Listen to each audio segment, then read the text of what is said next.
Classes में एक बार पुनः आप सबका स्वागत है। इसके प्रीवियस वीडियो में हम लोगों ने पढ़ा था व्यंजकों का जोड़ घटाना गुणा भाग के बारे में। इसको कैसे किस तरह से व्यंजकों को जोड़ते हैं, किस तरह से व्यंजकों को घटाते हैं, किस तरह से व्यंजकों को गुणा करते हैं, इनके बारे में हम लोगों ने अध्ययन किया था। अब आज हम आपका नेक्स्ट चैप्टर है प्राकृतिक संख्या, पूर्णांक संख्या, पूर्ण संख्या और परिमेय संख्या की अवधारणाओं के बारे में जानना है। अब इन सब के बारे में हम बारी बारी से सबके बारे में अध्ययन करेंगे। जैसे आपका प्राकृतिक संख्या क्या होता है,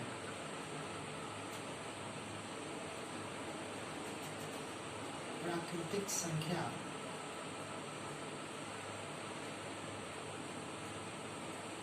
नेचुरल नंबर, इसकी से करते हैं। आप सबसे पहले नंबर के बारे में जानते हैं तो सबसे पहले आप गिनती सीखते हैं। गिनती तो जो गिनने में जितने संख्याओं का प्रयोग होता है उन सब संख्या आपके प्राकृतिक संख्या होते हैं, नेचुरल नंबर होते हैं। जैसे आप गिनती 1 2 3 4 5 6 7 8 9 10 11 12 करते रहते हैं ना, ये सारी संख्याएं आपकी 1 2 3 4 5 6 7 8 9 10 11, ये सारी संख्याएं आपकी अनंत तक चलेगी। ये क्या होगा, आपका प्राकृतिक संख्या के अंतर्गत ही आएगा, अनंत तक चलेगी। कोई इसकी लिमिटेशन नहीं है, अनंत तक जाएगी। जहां तक आप लिख सकते हैं संख्या वहां तक आप लिखते रहिए। यही होता है नेचुरल नंबर। अब इसके बाद से मतलब गिनने में जो संख्याओं का प्रयोग होता है, गिनती वाली स्वस्थ संख्याओं को क्या कहते हैं, प्राकृतिक संख्या। अब इसके बाद होता है पूर्ण संख्या, होल नंबर।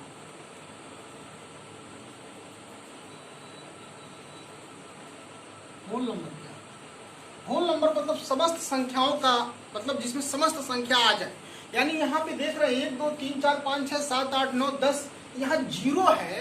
ये प्राकृतिक संख्या में जीरो शामिल नहीं रहता है, लेकिन पूर्ण संख्या जब आप लिखेंगे उस समय जीरो शामिल रहता है। वो संख्या शुरुआत होता है 0 से, 1 से, 2 से, 3 से, 4 से, 5 से, ये आप चलता रहता है अनंत। यानी प्राकृतिक संख्या में आप जीरो को ऐड कर देंगे तो आपका क्या मिल जाता है, होल नंबर मिल जाता है, पूर्ण संख्या मिलता है। आई बात समझ?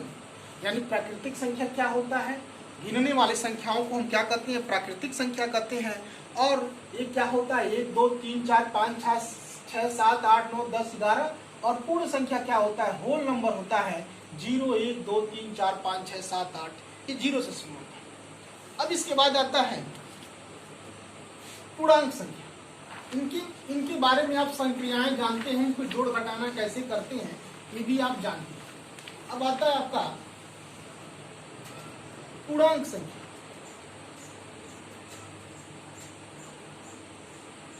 पूर्णांक संख्या जिसे हम इंटीजर कहते हैं, इसके हम इंटीजर करते हैं।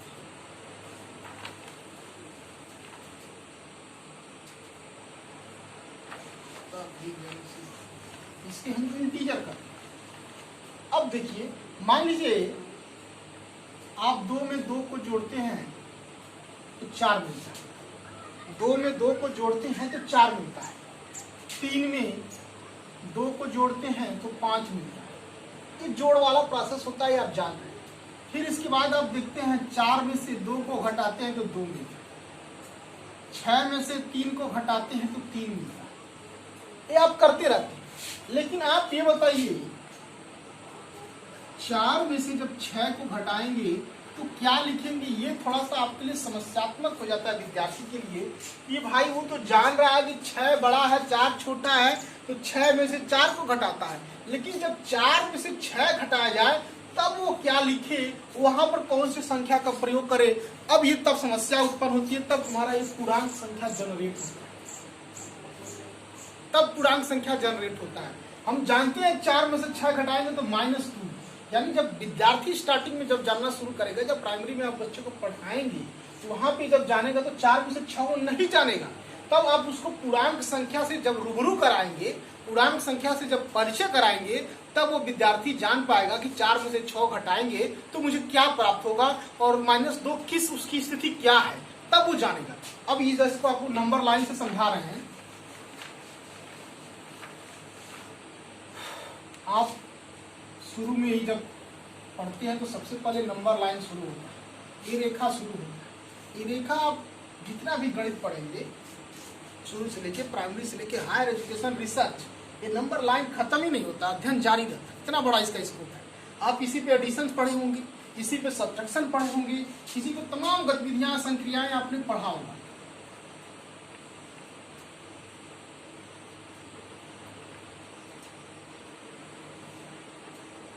One two three four five six seven eight. अब इधर जब एक दाएं तक चले, बाएं पर चलते हुए क्या होता है, ऋणात्मक आता है।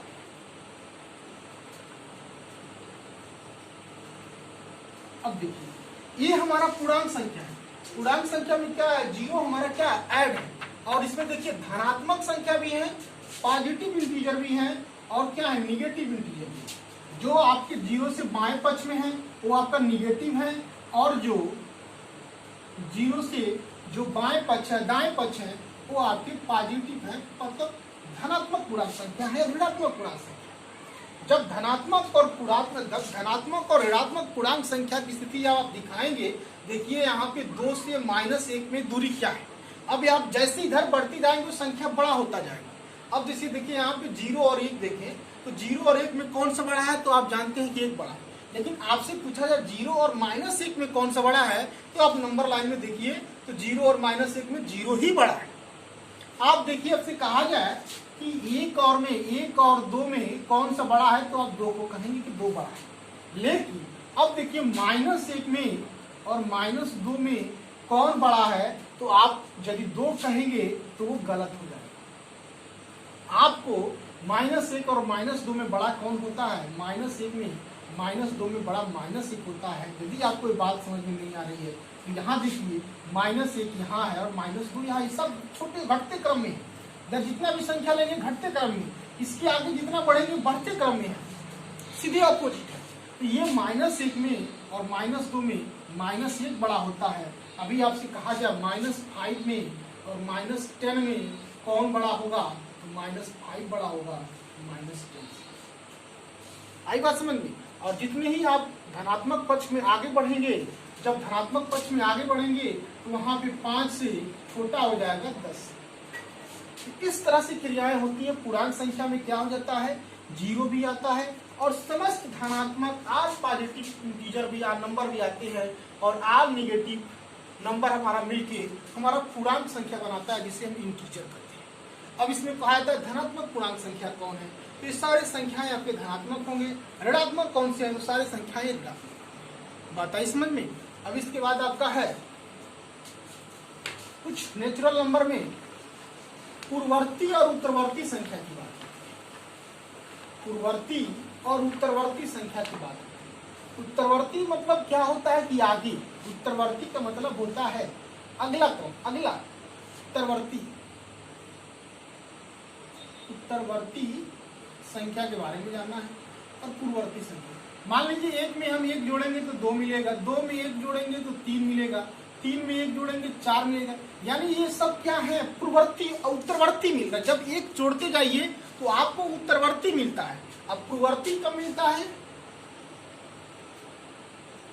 पूर्ववर्ती क्या मिलता है, किसी भी संख्या में 1 को घटाते जाइए आपको पूर्ववर्ती संख्या मिलता है। 9 में 1 घटा दीजिए 8 आ जाएगा, 8 में 1 घटा दीजिए 7 आ जाएगा, 7 में 1 घटा दीजिए 6 आ जाएगा, 6 में से 1 घटा दीजिए 5 आ जाएगा।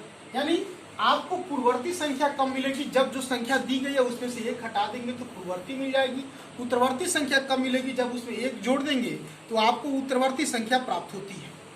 इसी तरह से आपसे पूछा जा सकता है 1000 का उत्तरवर्ती क्या होगा। तो उत्तरवर्ती में आप क्या करेंगे, 1000 में धन 1 जोड़ देंगे, जो आएगा वही उसका उत्तरवर्ती होगा। आपसे पूछा जा सकता है 1000 में 1000 का पूर्ववर्ती क्या होगा। तो 1000 में जब 1 घटाएंगे वह उसका पूर्ववर्ती निकल के आएगा। यानी किसी भी संख्या में जब आप उसमें 1 जोड़ेंगे तो उत्तरवर्ती मिलेगा, और जब 1 घटाएंगे तो आपको पूर्ववर्ती मिलेगा। आपसे कहा जाए कोई संख्या, इसकी क्या होगा, उत्तरवर्ती क्या होगा। तो उत्तरवर्ती करने के लिए आप क्या करेंगे, धन 1 जोड़ देंगे, तो 9 धन 1 10, यानी 0 बढ़ता जाएगा। क्या होगा, 9 जितना 1 जोड़ देंगे तो आपका इतना उत्तरवर्ती मिल जाएगा। अब आपसे पूर्ववर्ती पूछेगा, पूर्ववर्ती पूछेगा तो 1 घटा दीजिए, 9 में से 1 गया 8, 9 9 9, ये आपका हो गया उत्तरवर्ती और ये हो जाएगा आपका पूर्ववर्ती। तो आपको नेचुरल नंबर क्या होता है, पूर्णांक संख्या क्या होता है और पूर्ण संख्या क्या होता है, उत्तरवर्ती संख्या क्या होता है, पूर्ववर्ती संख्या क्या होता है, इनके बारे में बताया गया। यानी नेचुरल नंबर वह संख्या होती है, गिनने वाले समस्त संख्याओं को हम नेचुरल नंबर कहते हैं, जो 1 से स्टार्ट होकर अनंत तक चलती है। और उसके बाद से आपको पूर्ण संख्या होल नंबर किसे कहते हैं, 0 से लेके अनंत तक चलने वाली समस्त संख्याओं के संयोग को हम क्या कहते हैं, पूर्ण संख्या कहते हैं। इंटीजर क्या कहते हैं, 0 से दाएं या 0 के बाएं यानी धनात्मक और ऋणात्मक और 0 के संयोग से मिलकर बनी हुई संख्या को हम क्या कहते हैं, पूर्णांक संख्या कहते हैं। पूर्ववर्ती संख्या, उत्तरवर्ती संख्या, किसी भी संख्या में धन 1 जोड़ देने पर हमको उत्तरवर्ती संख्या मिलती है और किसी भी संख्या में 1 घटा देने पर हमें उस संख्या का पूर्ववर्ती संख्या मिलती है। ये चीज आपको बताया गया। नेक्स्ट वीडियो में आपको रेशनल नंबर बताएंगे, परिमेय संख्या क्या होता है, कैसे जाना जाता है किसी भी संख्या को परिमेय है या नहीं है, कैसे चेक किया जाता है, कैसे उसकी वैलिडिटी चेक की जाती है। और आप इसमें तो आप छोटा बड़ा हर चीज़ें आप जान भी रहे हैं, बहुत बेसिक जो चीज़ें हैं उसको आप जान रहे हैं। थोड़ा सा रेशनल नंबर को अच्छे से डिफाइन करके हम बताएंगे नेक्स्ट वीडियो में। तो धन्यवाद, नमस्कार।